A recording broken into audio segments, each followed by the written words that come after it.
আসসালামু আলাইকুম, সবাই কেমন আছেন? আশা করি ভালো আছেন। তো আমিও আল্লাহর রহমতে আপনাদের দোয়া ও ভালোবাসায় অনেক ভালো আছি। লাউয়ের খোসা দিয়েও যে ভর্তা হয় তা আমার জানা ছিল না। তো আজকে ভর্তা বানিয়ে খেয়ে এই খোসা ভর্তার প্রেমে পড়ে গেছি। মানে এতটাই মজা, মাশাআল্লাহ, এত মজা লেগেছে।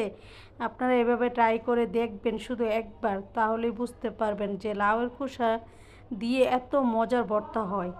তো আমি প্রথম এই ভর্তা ট্রাই করে দেখলাম, মাশাআল্লাহ, অনেক মজা লেগেছে, অনেক, যে মজার কোনো বলে বোঝাতে পারবো না, এত মজা লেগেছে। তো প্রথমে আমি লাউয়ের খোসাগুলিকে ভাজতে দিয়ে দিলাম। লাউয়ের খোসাগুলোর সাথে একটু লবণ, কাঁচামরিচ, পেঁয়াজ, রসুন দিয়ে ভাজতে দিলাম। এদিকে শুকনা মরিচ ভেজে নিয়েছি আর একটা পাবদা মাছ ভালো করে ভেজে নিচ্ছি। তো এই তো আমার লাউয়ের খোসাগুলো একদম সিদ্ধ হয়ে নরম হয়ে গেছে।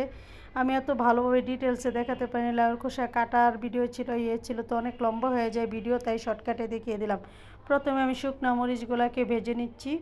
শুকনো মরিচগুলো ভেজে এখন আমি কাঁচা মরিচ আর রসুনগুলোকে বেটে নিচ্ছি। শুকনো মরিচগুলো এত মিহি করে বাটিনি, কারণ একটু দানা দানা থাকলে মজা লাগে, ভর্তাটা কামড়ে পড়ে। তো কাঁচামরিচের রসুনটাকেও বেটে তখন এখন আমি দিয়ে দেবো লাউয়ের খোসাগুলো। লাউয়ের খোসাগুলো আমার আম্মু একদম চিকন চিকন করে পলে নিয়েছিল, তো যাতে তাড়াতাড়ি সিদ্ধ হয়ে যায়, আর একটু তেল দিয়ে ভেজেছিলাম আর কি।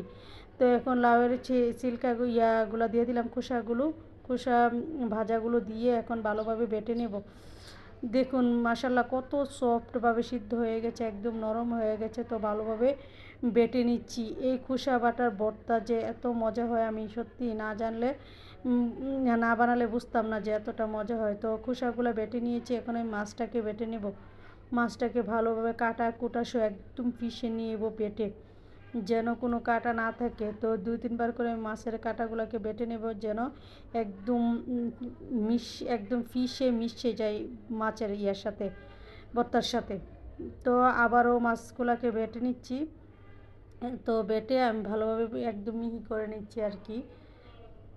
তো দেখুন কত সুন্দর হচ্ছে ভর্তাটা কালারটা দেখুন কতটা সুন্দর হয়েছে। তো সবগুলো উপকরণ আমি আবারও ভালোভাবে মিক্স করে নিচ্ছি। মিক্স করে আরেকটা বাটা দেব। তো একটু মিহি মিহি না হলে লাউয়ের খোসাটা আপনারা কামড়ে পড়বে, ভালো লাগবে না। তো একদম মিহি করে বেটে মাছটাকেও একদম মিহি করে বেটে নিচ্ছি। একটা মাছ দিলে ভর্তার স্বাদই অন্যরকম হয়ে যায় আর কি।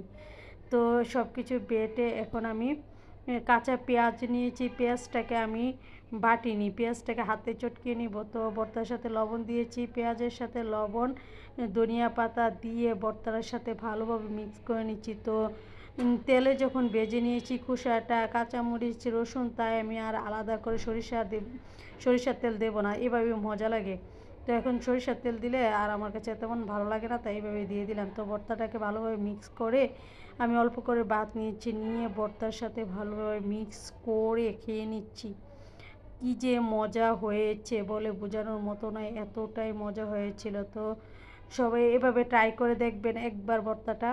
তো বানিয়ে খেলে বুঝতে পারবেন যে ভর্তাটা কতটা মজা। তো আমার ভিডিও ভালো লাগলে সবাই লাইক কমেন্ট শেয়ার দিয়ে পাশে থাকবেন, আর আমার জন্য সবাই দোয়া করবেন।